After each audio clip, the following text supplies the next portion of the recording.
Otra forma es mediante la monitorización de la respuesta al ejercicio, como es en el caso de la bicicleta o la cinta ergométrica. Cuestiones manuscritos. Son métodos subjetivos en los que ya la persona describe sus actividades normales y el nivel de tolerancia a la actividad o de la fatiga que percibe. Un ejemplo es el perfil de actividad humana, PAH. Esta prueba se desarrolló para determinar la calidad de vida de los participantes en un programa de rehabilitación de la enfermedad pulmonar obstructiva crónica. Después de investigar numerosas medidas fisiológicas y psicológicas, se descubrió que el aspecto más importante de la calidad de vida era la actividad diaria que la persona podía realizar. El perfil de actividad humana consta de 4 ítems que representa actividades comunes en las cuales se requiere un gasto medio de energía conocido. La persona marca en cada ítem si es capaz o no de terminar con la actividad. Es capaz o no de continuar con la actividad. Otra prueba es el de la escala de intensidad de fatiga, en que consiste en 9 determinantes que describen los síntomas de la fatiga. Se le pide a la persona que elija de cada ítem de 1 al 7 que refleje su identificación con cada uno de los enunciados. Se trata de un procedimiento breve y fácil de realizar y de interpretar. Los cuestionarios manuscritos son una forma subjetiva de evaluar la tolerancia a la actividad. Ergometría. La ergometría es un procedimiento que permite determinar la capacidad de desempeño físico. El ergómetro es un recurso específico que permite un nivel de trabajo constante. Mientras la persona realiza la prueba, se le administra una carga determinada que se expresa en términos de watts o joules por segundo y se monitorizan los parámetros fisiológicos y la evaluación subjetiva del trabajo que efectúa. Dos ejemplos de ergómetros son la bicicleta y la cinta. La bicicleta ergométrica es una bicicleta fija unida a una correa de transmisión. La rueda frontal de la bicicleta está rotada y las fuerzas de freno en la correa se puede ajustar para alterar la carga. La cinta ergométrica se utiliza con mayor frecuencia para evaluar el rendimiento de la carga de trabajo, en especial la función cardíaca. Durante la prueba, el sujeto camina o corre sobre una cinta móvil. Al cambiar la velocidad o inclinar la plataforma se altera la carga de trabajo. Este cambio se realiza en etapas predeterminadas. La frecuencia cardíaca y el electrocardiograma son monitorizados en forma constante y se controla la presión arterial inminentemente. El sujeto continúa realizando el ejercicio y va contemplando las etapas sucesivas hasta que se fatiga o hasta que alcanza una frecuencia cardíaca predeterminada máxima. La frecuencia cardíaca máxima se estima según la edad. Existen tablas de frecuencia cardíaca máxima de acuerdo con la edad, pero como regla general se le puede estimar restando la edad de 220. Y por ejemplo, cada persona de 40 años, la frecuencia cardíaca máxima sería 180 latidos por minuto. La persona puede proseguir con el ejercicio hasta alcanzar la frecuencia cardíaca máxima prevista o hasta llegar al 85 al 90% de ese valor. Equivalentes metabólicos. Los equivalentes metabólicos o MET se utilizan para exponer la carga de trabajo en las distintas etapas. Un equivalente metabólico es equivalente al gasto de energía en reposo. Los equivalentes metabólicos son múltiplos de metabolismo basal y a medida que se modifica el tipo de actividad realizada, como caminar, correr, etc., cambian también de equivalentes metabólicos requeridos. Por ejemplo, caminar a 6 km por hora, andar en bicicleta a 18 km por hora, jugar el tenis individual o trabajar carpintería requiere 5 a 6 equivalentes metabólicos. Una carrera de 99,6 km por hora requiere 10 equivalentes metabólicos y una carrera de 16 km por hora 17 equivalentes metabólicos. La persona que tiene entrenamiento físico puede alcanzar cargas superiores a 16 equivalentes metabólicos. Las personas sanas sedentarias rara vez son capaces de cumplir una actividad física que exija un gasto de energía mayor a 10 o o de 11 equivalentes metabólicos. En pacientes con coronopatías, la carga de 8 equivalentes metabólicos puede producir angina. Durante la prueba de esfuerzo se le pide al sujeto que estime la sensación subjetiva de realizar el ejercicio. Para medir la percepción de la cantidad del trabajo realizado, se utiliza la escala de percepción de esfuerzo Borg, RPE, basada en investigaciones que correlacionan la frecuencia cardíaca con el esfuerzo percibido por el sujeto. Los valores de esta escala varían entre 6 y 20. Los valores numéricos en la escala RPE aumentan en forma lineal con la carga de trabajo, y toda la escala refleja un aumento hasta de 10 veces en la frecuencia cardíaca. Mientras la persona lleva a cabo el ejercicio, se le pide que seleccione un número que corresponda a su percepción de esfuerzo del trabajo efectuado. El número elegido debe ser unas 10 veces mayor que la frecuencia cardíaca. Si la persona califica su percepción de ejercicio como 7, la frecuencia cardíaca debe ser 70 latidos por minuto. Si se ha desarrollado una nueva categoría, escala propiedades proporcionales. Los números de escala del 0 al 10, o el 0 significa que no percibe nada, 0,5 corresponde a una percepción muy débil y 10 una percepción muy intensa. Con este método, las expresiones y los números que las representan son colocados en la posición correcta mediante una escala proporcional. Por ejemplo, con el 1 representa débil, 0,5 muy débil o la mitad de la intensidad. Escala de intensidad de fatiga. 1. Tengo menos motivación cuando estoy fatigado. 2. El ejercicio me produce fatiga. 3. Me fatigo con facilidad. 4. La fatiga dificulta mi actividad física. 5. La fatiga me causa problemas frecuentes. 6. Mi fatiga me impide mantener una función física sostenida. 7. La fatiga interfiere en mis actividades y responsabilidades. 8. La fatiga es uno de mis 3 síntomas discapacitantes. 9. La fatiga interfiere en mi trabajo, mi vida mi familiar y en mi vida social. Se les solicita a los pacientes que elijan un número de 1 al 7 que indique en qué medida concuerdan con cada afirmación. Indica que están en desacuerdo total, y 7 indica que están de acuerdo totalmente. Y ahí están los enlaces. En resumen, la respuesta corporal al ejercicio corresponde a una persona sana y normal que está realizando una actividad aumentada. En caso de enfermedades, en especial afecciones de los sistemas cardiovascular, pulmonar o musculoesquelético, la respuesta al incremento de la actividad está alterada. Las respuestas fisiológicas normales no son suscitadas. Cuando se experimenta una enfermedad, las actividades de la vida diaria y el régimen de ejercicio se deben adaptar a las limitaciones fisiológicas. El cuerpo reacciona al aumento de la actividad durante el ejercicio con respuestas fisiológicas diversas que aumentan el nivel de rendimiento. La frecuencia cardíaca, el volumen minuto cardíaco y el volumen sistólico se elevan para aportar más cantidad de sangre a los músculos en actividad. La ventilación por minuto, la difusión de oxígeno y el dióxido de carbono se incrementan para proveer oxígeno en forma más eficaz y poder satisfacer de tal manera el aumento de las demandas metabólicas. Los cambios locales de las arteriolas y de los capilares contribuyen a mejorar la perfusión de los músculos en actividad. Con el tiempo, en el entrenamiento, se modifica la regulación de la temperatura y el cuerpo es capaz de realizar actividad física sin que aumente la temperatura central. La tolerancia de la actividad se puede evaluar mediante cuestionarios manuscritos o con bicicleta o cinta ergométrica.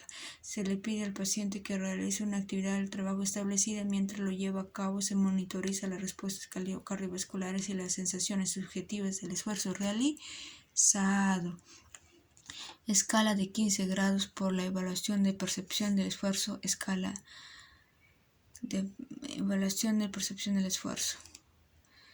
7, demasiado liviano. 6, 7, demasiado liviano. De 8 a 9, muy liviano. De 10 a 11, bastante liviano. 10 a 12, algo pesado. 14, 15, pesado. 16, 17, muy pesado. 18, 19, 20, demasiado pesado. escala de 15 grados para la evaluación de la percepción del esfuerzo. Tolerancia a la actividad y fatiga. Después de completar esta sección del capítulo podrá alcanzar los siguientes objetivos: diferenciar la fatiga aguda y la fatiga crónica, enumerar al menos 4 problemas de salud asociados con la fatiga crónica, definir los síntomas de fatiga crónica y describir los hallazgos de laboratorio asociados con la enfermedad, conocer la modalidad de tratamiento del síndrome de la fatiga crónica. La intolerancia a la actividad se puede definir como la falta de energía física o psicológica necesaria para resistir o completar las actividades diarias requeridas o deseadas. La fatiga es una sensación que aparece cuando se agotan esas reservas de energía. Todas las personas la han experimentado con algún momento de su vida. La fatiga puede ser una respuesta física normal, como en el caso del ejercicio extremo en personas sanas, o en ser un síntoma en personas con una reserva limitada para el ejercicio, como quienes padecen enfermedades cardíacas o respiratorias, anemia o desnutrición, o sean sujetas a ciertos tratamientos farmacológicos. La fatiga puede deberse también a la falta de sueño o al estrés mental. Al igual que la disnea y el dolor, la fatiga es un síntoma subjetivo. Se describe a menudo como la sensación subjetiva de cansancio que varía en cuanto al grado de molestia, de intensidad y biorritmo individual. La fatiga se diferencia del cansancio normal que sienten las personas al finalizar el día. El cansancio se alivia si ésta duerme adecuadamente durante la noche, pero la fatiga persiste a pesar del sueño nocturno conveniente, aun cuando constituye uno de los síntomas más comunes en la consulta médica. Representa uno de los problemas de salud que menos se conocen. La fatiga se puede describir como uno de la base, según su base fisiológica, su origen o su causa, o por sus patrones temporales. La base fisiológica de la fatiga reside en los mecanismos diafragmáticos, motores o neurológicos. La fatiga diafragmática se produce en enfermedades respiratorias agudas y crónicas, en la que la fuerza y la duración del trabajo muscular exceden las reservas energéticas del músculo. La fatiga neuromuscular implica la pérdida de la capacidad máxima para generar una fuerza durante el ejercicio.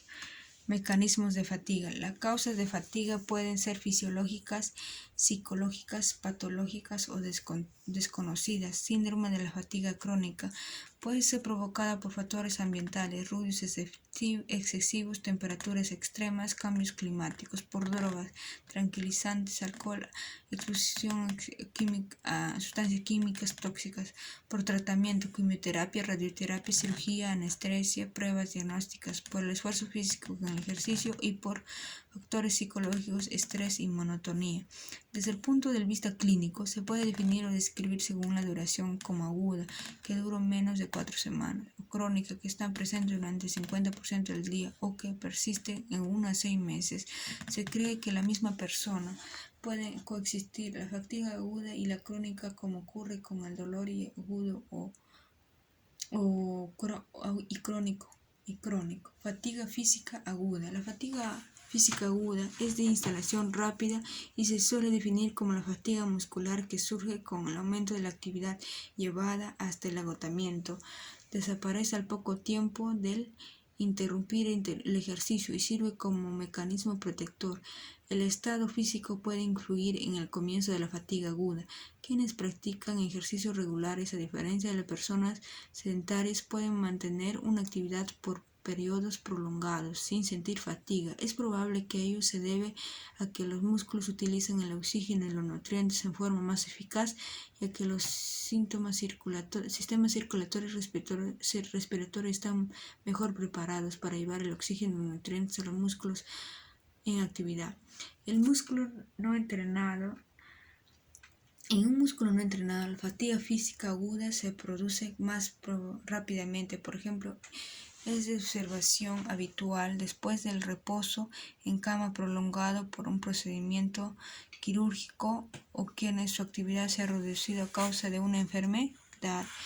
como es el caso de afecciones cardíacas o respiratorias. En estas circunstancias, la fatiga aguda no suele guardar proporción a la actividad que se realiza. Sentarse al borde de la cama, sentarse en una silla, la realidad primavera es una actividad tras un periodo dilatado de reposo en cama o de inactividad.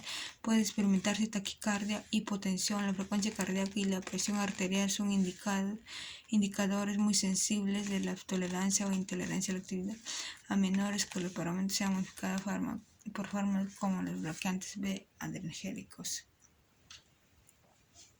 Intolerancia a la actividad física. La intolerancia a la actividad es la incapacidad de completar las actividades por falta de energía psicológica o fisiológica suficiente. La fatiga puede deberse a factores estresantes, circunstanciales, ambientales, drogas, tratamientos, esfuerzo físico, mental o constitucionales, enfermedad de factores emocionales. La fatiga aguda es muscular y tiene un comienzo rápido y una duración limitada. En relación con el ejercicio, el tiempo que transcurre para que una persona desarrolle fatiga aguda al realizar determinada nivel de ejercicio depende del estado del físico. La fatiga crónica es de comienzo insidioso y de mayor duración. Su duración e intensidad no guardan correspondencia con la duración de la intensidad de la actividad. El síndrome de fatiga crónica SFC se caracteriza por afectiva incapacitante acompañada de síntomas inespecíficos como alteraciones cognitivas, trastornos de sueños y dolores musculoesqueléticos. La etiología de síndrome de fatiga crónica se desconoce, pero se asocia con diversas enfermedades crónicas como la fibromialgia, depresión y síndrome del colon irritable. Otro ejemplo de fatiga aguda es el que ocupa en personas que necesitan utilizar cierto tipo de aparatos ortopédicos como silla de ruedas, andadores o muletas. Los músculos de los brazos están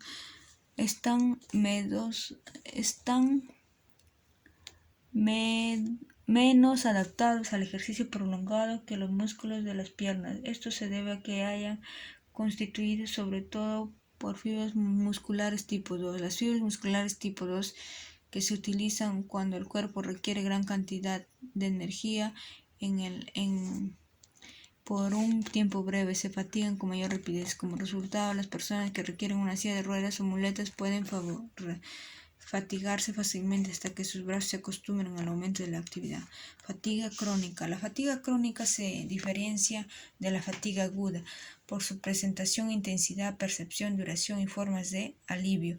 En contraste con la fatiga crónica es de comienzo insidioso. Se percibe como demasiado intensa en relación con la actividad que se efectúa durante más de un mes. Tiene un efecto acumulativo y no atenúa al interrumpir la actividad.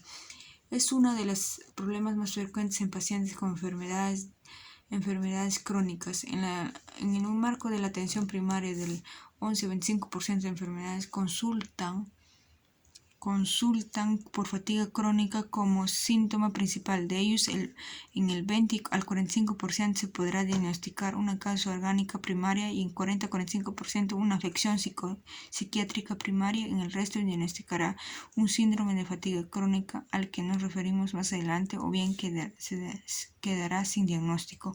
La fatiga aguda a menudo tiene una función protectora, pero no ocurre lo mismo con la fatiga crónica. Esta limita la actividad que puede llevarse a cabo y puede interferir con el trabajo, las tareas en la vida diaria y la calidad de vida en general. Si bien la fatiga se considera a menudo un síntoma de ansiedad y depresión, es importante reconocer que estas manifestaciones psicológicas pueden ser a su vez síntomas de fatiga. Por ejemplo, las personas con fatiga persistente por una enfermedad crónica deben reducir el horario de trabajo, disminuir sus actividades sociales y limitar sus responsabilidades familiares habituales. Estos cambios en el estilo de vida pueden ser el motivo de la depresión y no de la depresión del origen de la fatiga. La fatiga crónica se presenta en un amplio espectro de enfermedades. Es un síntoma frecuente en pacientes con cáncer, cardiopatías, enfermedad renal terminal, enfermedades pulmonares crónicas, hepatitis C, artritis, virus de la insuficiencia humana y síndrome de la insuficiencia adquirida, que es SIDA, y en enfermedades neurológicas como la esclerosis múltiple, el síndrome de pospolio y la enfermedad de la Parkinson. La fatiga crónica es un fenómeno casi universal en pacientes con cáncer, ya que su índice de prevalencia va del 75 al 96% según la forma del tratamiento y el estadio de la enfermedad. La fatiga relacionada con el cáncer puede ser causada por la enfermedad misma o por el tratamiento. La mayoría de los pacientes bajo tratamiento quimioterápico o radioterápico refieren una fatiga importante en su transcurso. La fatiga relacionada con el cáncer tiene dimensiones fisiológicas, sensitivas, afectivas y cognitivas. El paciente suele percibir una sensación de cansancio inusitado, con debilidad generalizada y una gran necesidad de descansar. Puede haber también falta de motivación, ansiedad y tristeza, incapacidad para concentrarse y dificultad para pensar. En varios factores relacionados con el cáncer puede producir fatiga, de los cuales los más importantes están en conexión con el desequilibrio energético. Entre ellos se hallan la anemia, la caquexia, el estrés, el dolor, las infecciones, los medicamentos y las alteraciones metabólicas. Según una teoría reciente, la fatiga que aparece en el cáncer se vincula con las citocinas. Esta teoría se basa, al menos en algunos aspectos, en la observación en que los pacientes que han recibido interferón alfa como parte de su plan de tratamiento experimentan una fatiga devastadora limitada para la dosis. El interferón alfa y otros agentes utilizados para el tratamiento del cáncer influyen también en la liberación de otras citocinas relacionadas con la fatiga.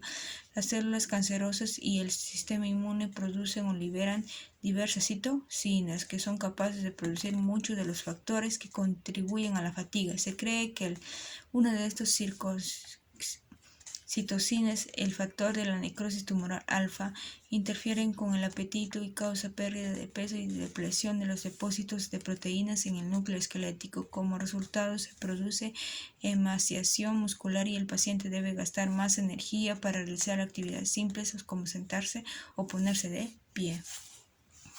Enfermedad crónicas causa de la fatiga. Síndrome de insuficiencia adquirida, alteración de la función inmunitaria, anorexia, debilidad muscular, factores psicológicos asociados con la enfermedad. Anemia, disminución de la capacidad de transporte de oxígeno en sangre.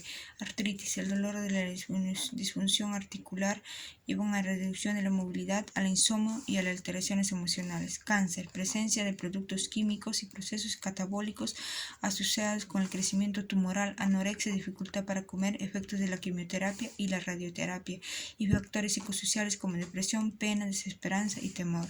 Enfermedades cardíacas, infarto de miocardio. La destrucción de la parte del tejido miocardio ocasiona una disminución del gasto cardíaco, mala perfusión tisular y alteración de transporte de oxígeno y nutrientes a órganos vitales.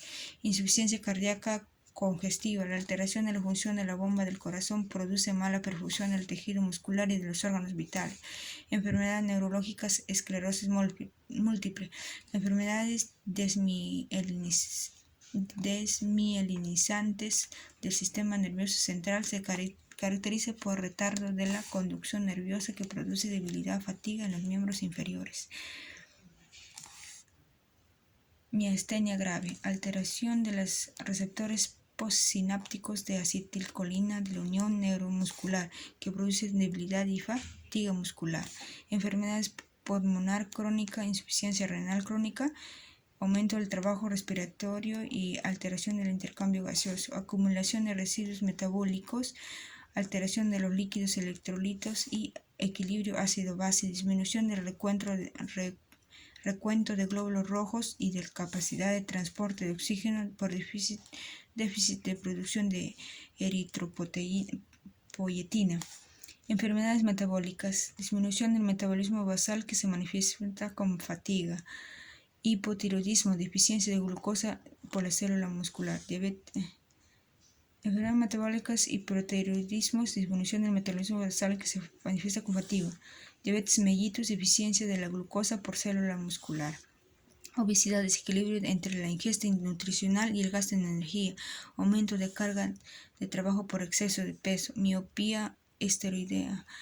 La glucotiroicoides interfieren con la síntesis de proteína glucógeno, lo cual lleva a la emaciación muscular. Tratamiento de la fatiga crónica. Los factores patológicos asociados con la fatiga es el insomnio, la anemia, el estrés psicológico y la emaciación o la debilidad. Muchos de estos responden al tratamiento adecuado. La anemia frecuente en pacientes con VIH o SIDA, con enfermedad renal terminal y con cáncer que reciben quimioterapia, ocasiona fatiga porque disminuye la capacidad de transporte de oxígeno de la sangre. Se puede tratar con formas recombinantes de eritropoyetina, epoetina alfa, una hormona endógena producida normalmente por los riñones. El insomnio que se debe a varias razones, entre ellas la ansiedad y la depresión, las oleadas de calor, la nicturia y el dolor, puede ser tratado con métodos farmacológicos y no farmacológicos. Las alteraciones psicológicas como la ansiedad y la depresión, que se asocian a menudo con la fatiga, se pueden tratar con algunos agentes farmacológicos seleccionados. Otra causa de fatiga es la pérdida de masa muscular y de la fuerza y resistencia musculares. Este tipo de fatiga es frecuente en personas que están inmovilizadas, en enfermedades musculoesqueléticas como la artritis, en enfermedades neuromusculares como la esclerosis múltiple y síndromes que causan emaciación como el VIH-Sida. Y se ha demostrado que el ejercicio aeróbico la disminuye en pacientes con SIDA y esclerosis múltiple. Síndromes de fatiga crónica. El síndrome de fatiga crónica se caracteriza por fatiga incapacitante al menos de 6 meses de duración que se acompaña de síndromes inespecíficos como alteraciones cognitivas, trastornos de sueño y dolores musculoesqueléticos. Es probable que no sea la enfermedad nueva. En realidad, en el siglo XIX era frecuente el diagnóstico de neurastenia, que se aplicaba a un grupo de síntomas muy similares a los síndromes de fatiga crónica. A fines del siglo XX, en las actualidades, a comienzos del siglo XXI, esta enfermedad sigue siendo un problema bastante frecuente, dada la frecuencia entre los pacientes incluidos de categorías diagnósticas de síndrome de fatiga crónica. Los datos de prevalencia varían en los distintos estudios, en general al 10 al 20% de todos los pacientes en atención primaria, refiriendo fatiga de 6 meses de duración como mínimo. En los informes de encuestas realizadas en la comunidad, la prevalencia de síndrome de fatiga crónica es bastante baja, de 1 al 3%. Sin embargo, esto no niega su importancia como un problema de salud pública.